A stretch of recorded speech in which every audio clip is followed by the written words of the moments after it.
ভালোবাসা মানে শুধু হাত ধরে হাঁটা নয়, হাসি আর আনন্দ ভাগাভাগি করা নয়।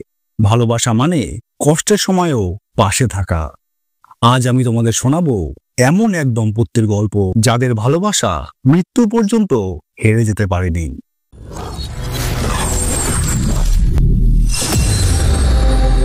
বিবেক ও সৃজনা, ভালোবাসার শেষ পর্যন্ত লড়াই। নেপালের একটি ছোট্ট শহরে কলেজের প্রাঙ্গণে প্রথম দেখা হয় বিবেক পাঙ্গেনি ও সৃজনা সুবেদীর। বিবেক ছিলেন চুপচাপ, কিন্তু চোখে ছিল স্বপ্নের ঝিলিক। সৃজনা ছিলেন প্রাণবন্ত, হাসি খুশি মেয়ে, যার উপস্থিতিতে চারিপাশ উজ্জ্বল হয়ে ওঠে। প্রথমে তারা শুধু ক্লাসমেট ছিল, ধীরে ধীরে একসঙ্গে পড়াশোনা, হাসি ঠাট্টা, বই শেয়ার করা, এইসবই অজান্তে এক অদৃশ্য বন্ধন বেঁধে দেয় তাদের। 6 বছর প্রেমের পর তারা একে অপরের জন্য পরিবার হয়ে ওঠে। 2020 সালে পরিবারের সম্মতিতে তারা বিয়ে করে। বিবেক তখন যুক্তরাষ্ট্রে ইউনিভার্সিটি অফ জর্জিয়াতে পিএইচডি করার জন্য ভর্তি হন, আর সৃজনা স্বামীর পাশে নতুন জীবনের শুরু করেন।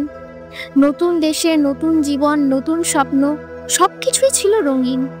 2022 সালের শুরুর দিকে বিবেকের মাথায় হঠাৎ তীব্র ব্যথা শুরু হয়।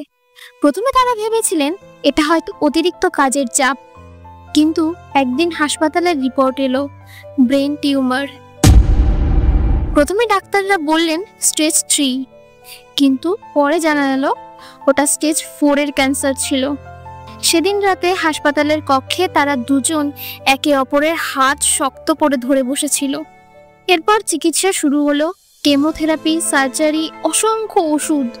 প্রতিটি সেশনের সময় সৃজনা হাসপাতালে চেয়ারে বসে বিবেকের হাত ধরে থাকতেন।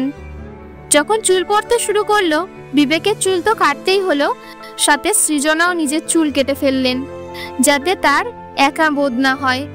তারা নিজেদের কষ্ট সোশ্যাল মিডিয়ায় শেয়ার করতেন, শুধু মন খারাপের জন্য নয়, অন্যদের আশা দিতে, বোঝাতে যে ভালোবাসা কষ্টের মাঝেও টিকে থাকতে পারে। অবশেষে 2024 সালের ডিসেম্বর মাসে বিবেকের অবস্থা হঠাৎই খুব খারাপ হয়ে যায়। হাসপাতালের মনিটরে ধীরে ধীরে বিপের শব্দ থেমে আসছিল। সৃজনা তার কপালে চুমু খেয়ে ফিসফিস করে বললেন, তুমি জিতেছো, কারণ তুমি আমাকে এত ভালোবাসা দিয়ে গেছো। অবশেষে 19 ডিসেম্বর 2024 বিবেক শেষ নিঃশ্বাস ত্যাগ করেন। তার মৃত্যুর পর নেপাল, ভারত, বাংলাদেশ সব জায়গায় তাদের গল্প ছড়িয়ে পড়ে। মানুষ সৃজনার দৃঢ়তা ও ত্যাগের কথা বলল। এমন স্ত্রী পাওয়া সত্যিই সৌভাগ্য। বিবেক ও সৃজনার গল্প প্রমাণ করে ভালোবাসা শুধু সুখের মুহূর্তে নয়, কষ্ট, রোগ ও মৃত্যুর মাঝে অবিচল থাকতে পারে। এটাই সেই ভালোবাসা যা মৃত্যুর পরেও বেঁচে থাকে মানুষের মনে। আমরা নিয়মিত এই ধরনের ভিডিও চ্যানেলে আপলোড করে থাকি। যদি আপনাদের চ্যানেলটি একটুও ভালো লেগে থাকে তাহলে লাইক করে সাবস্ক্রাইব করতে ভুলবেন না। নমস্কার, ধন্যবাদ, ভালো থাকবেন সবাই।